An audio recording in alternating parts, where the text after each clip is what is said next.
Que nós entramos.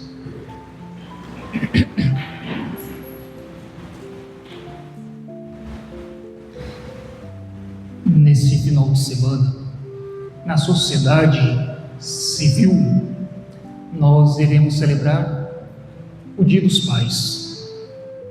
Mas também é verdade que na sociedade cristã, denominada católica, a Igreja Católica, ela reza nesse final de semana com a oração coleta, pedindo para que o Espírito Santo nos conceda sermos ousados a chamar Deus de Pai.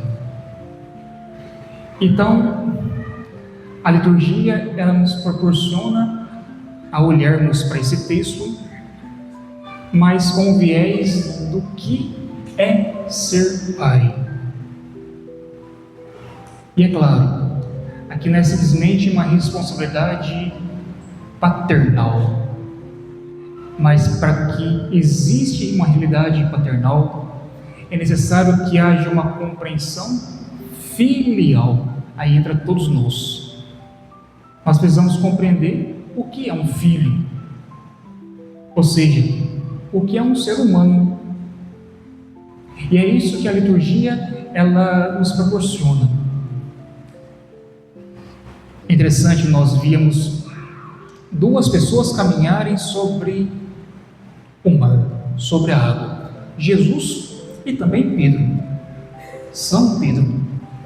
Mas antes de nós adentrarmos propriamente no Evangelho, é necessário nós olharmos para um outro evangelista, São Lucas. São Lucas, no capítulo 5, lá no versículo 28, vai dizer assim, que Jesus constantemente, depende da tradução de vocês, mas diz assim, Jesus constantemente ficava a sós com o Pai.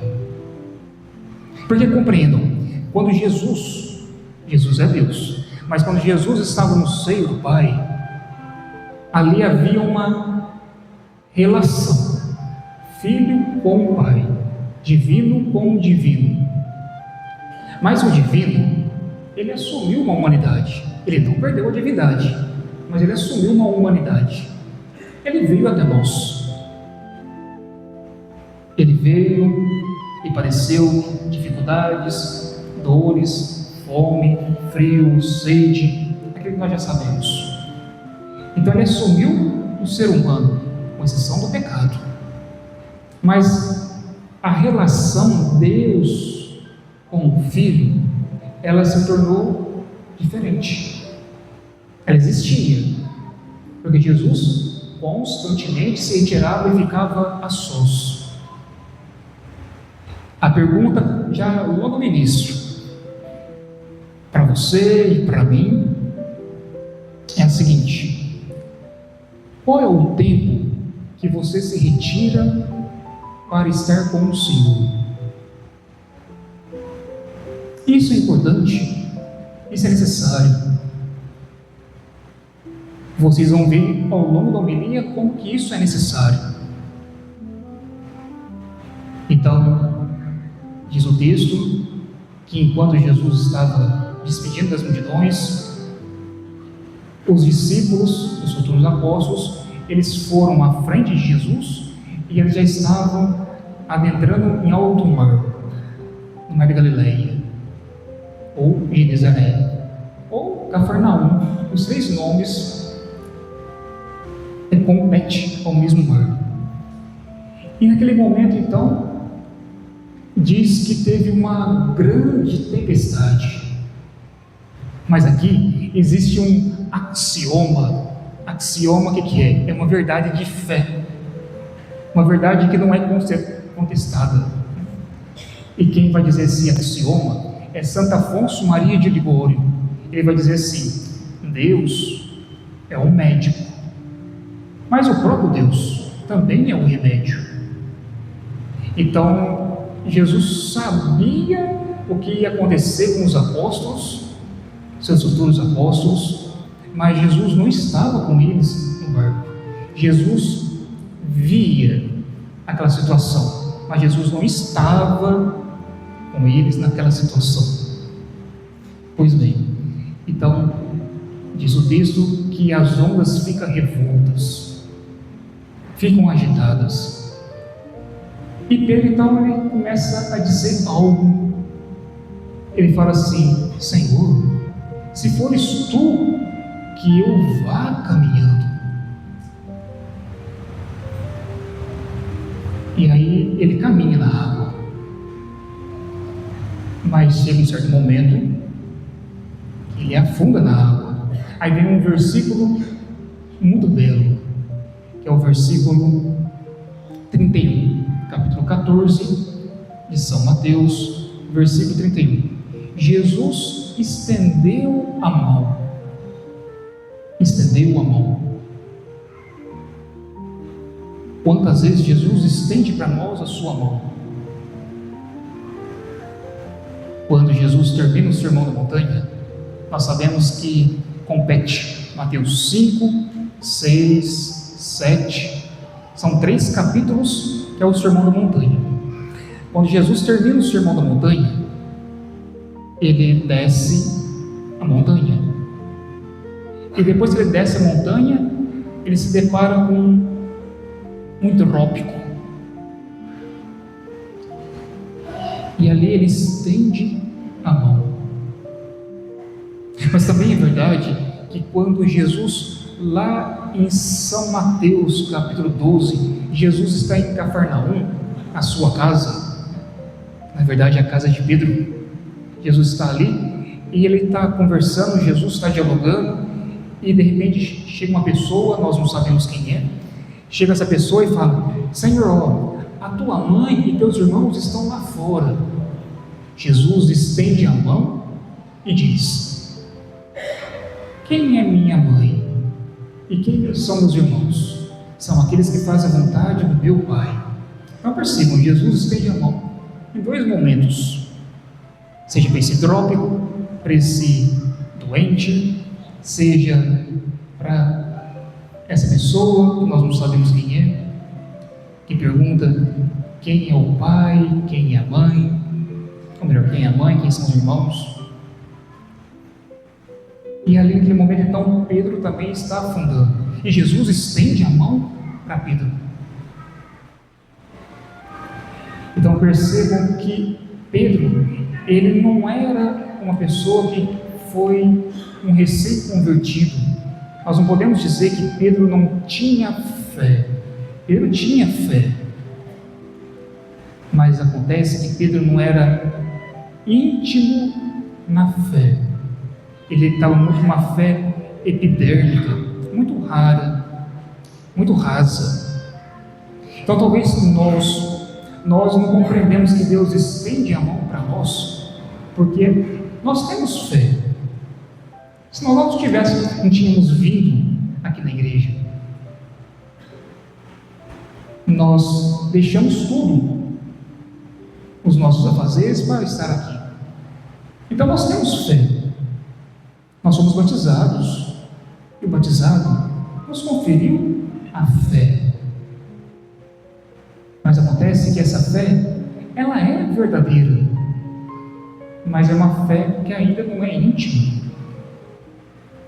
Foi o próprio São Pedro, mais tarde, ele vai dizer, lá no Evangelho de São Marcos, ele vai dizer assim: Senhor, nós deixamos tudo, o que nós ganhamos com isso?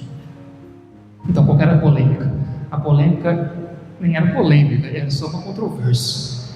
É que Jesus estava dizendo que poucos seriam salvos. Então os discípulos ficam assim, agitados, ansiosos, eles ficam ao mesmo tempo preocupados, e um começa a olhar para o outro e diz: como é que é esse negócio, como que vai se dar? Aí Pedro toma a palavra, como era o chefe, ali do clã dos apóstolos, Pedro fala assim: Senhor, nós deixamos tudo. E de fato, Pedro deixou tudo. Ele deixou o seu lado afetivo e efetivo, ou seja, o lado afetivo, ele deixou aquilo que dava afeição para ele, a família. Ele deixou a família. Mas também o lado efetivo, ou seja, efeição. O que é uma efetividade? Ele deixou os seus afazeres. Ele era um trabalhador, ele tinha um barco, ele tinha redes. Ele deixou o lado afetivo, deixou o lado efetivo, mas ele não deixou o seu ego amores. Ou seja, ele não deixou o seu amor próprio. Tanto é que é comprovado quando nós lemos lá no capítulo 19 de São João, nós vamos ver que alguém que prendeu Jesus fala assim para Pedro: mas você não é Galileu? Você não é um deles? E aí Pedro fala: nunca vi esse homem. Então Pedro ele entregou tudo para estar com o Senhor. Ele foi verdadeiro, mas ele não foi íntimo. Então agora entra de novo nós. Não é que nós não temos fé, nós temos fé, mas a nossa fé ainda é muito epidérmica, ainda não tem intimidade. Ela é verdadeira, já é um bom começo, mas essa fé, para ser íntima, ela necessita perseverança, fidelidade. Essa perseverança, essa fidelidade, quem respondia era o Salmo que nós éramos chamados a cantar. O Salmo dizia assim, na primeira estrofe, o Salmo tem 3 estrofes. Na primeira estrofe dizia: quero ouvir o que o Senhor irá falar. É Ele que vai falar, é Ele que eu quero ouvir. Mas convenhamos que às vezes nós não queremos ouvir o que Ele quer dizer. Nós queremos ouvir o mundo, a sociedade, a mídia, aquilo que está próximo de nós, aquilo que está de acordo com a minha lógica. Porque se ele fala: olha, Padre André, faça penitência. Não, penitência é muito difícil, me dá dor de cabeça, me deixa com mal-estar. Não, André, agora você faça novena. Vixe, não, novena, 9 dias, rezando. Eu não sou beata, para que isso aqui? E nós poderíamos fazer uma lista quilométrica. Então, vê que nós temos fé, mas nós não somos íntimos na fé. Até o momento, Pedro não era íntimo na fé. Foi isso que aconteceu na primeira leitura.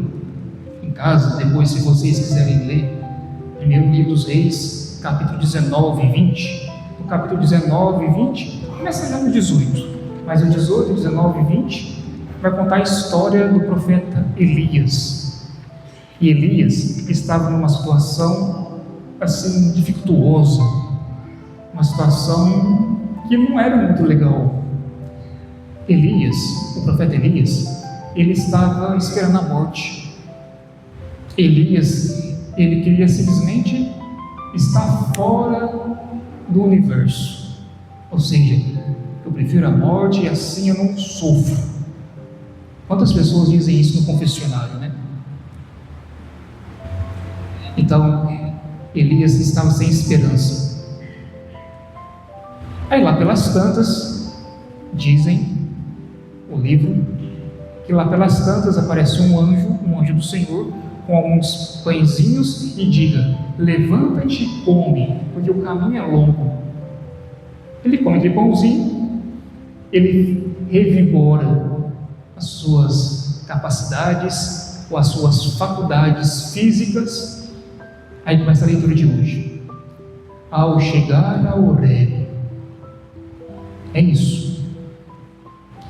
Esse pão que aqueles que estão preparados irão comungar, aqueles que estão capacitados em estado de graça podem comungar e devem comungar.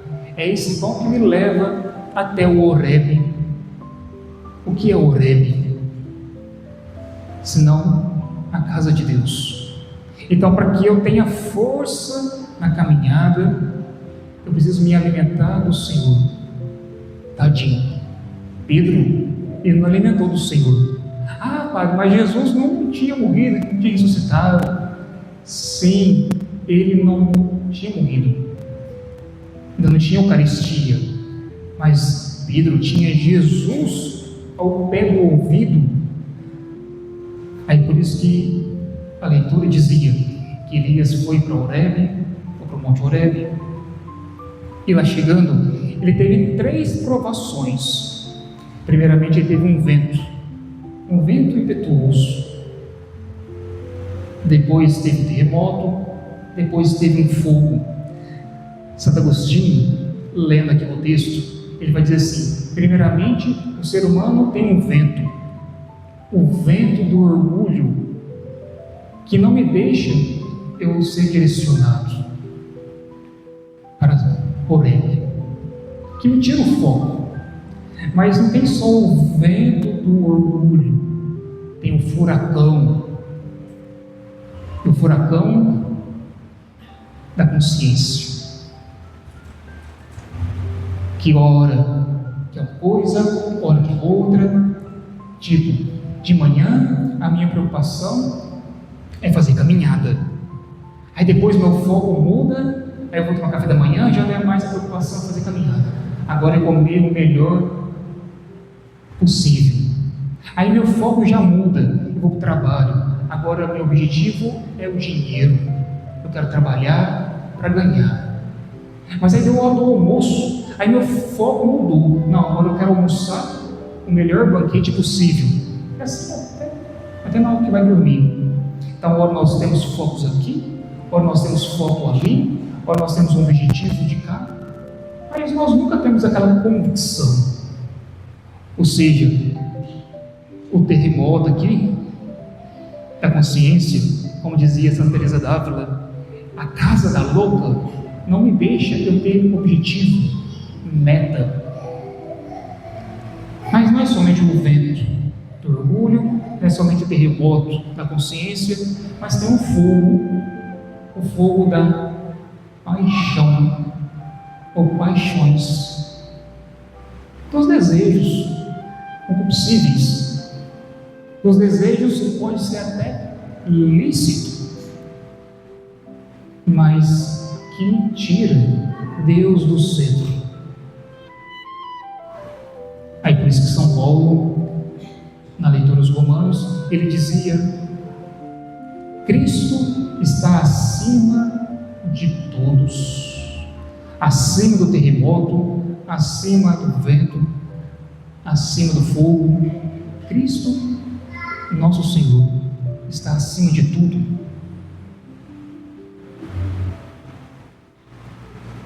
Então perceba que aqui, quando nós vamos fazendo essa linha do tempo com Pedro, nós vamos reconhecendo quem eu sou. Se eu conheço quem eu sou, eu saio do ego amores, do amor próprio, e venho para o ordo amores, a ordem do amor. Se eu tenho ordem do amor, então eu vou ser um bom filho. E se eu sou um bom filho, consequentemente, a minha conclusão é: o que faz ser filho não é algo biológico, mas o que faz ser filho é algo teológico. O que é esse algo? Não é a união de homem e mulher, mas é a comunhão do coração de Deus para com o homem. É isso que faz. eu viver bem a minha filiação, a minha paternidade. Então a nossa oração no dia de hoje deveria ser da seguinte maneira: Senhor, ajuda-me a crescer na intimidade convosco, ajuda-me a rezar de verdade, porque rezando de verdade, eu comungarei de verdade. Então, mais uma vez, recorramos a Nossa Senhora. Nossa Senhora foi aquela que confiou numa fé, esperou numa fé, mas não somente confiou e esperou. Nossa Senhora foi aquela que praticou a verdadeira fé. Pratiquemos a fé. Somente assim nós não afundaremos, mas iremos segurar na mão daquele que estende a mão para nós.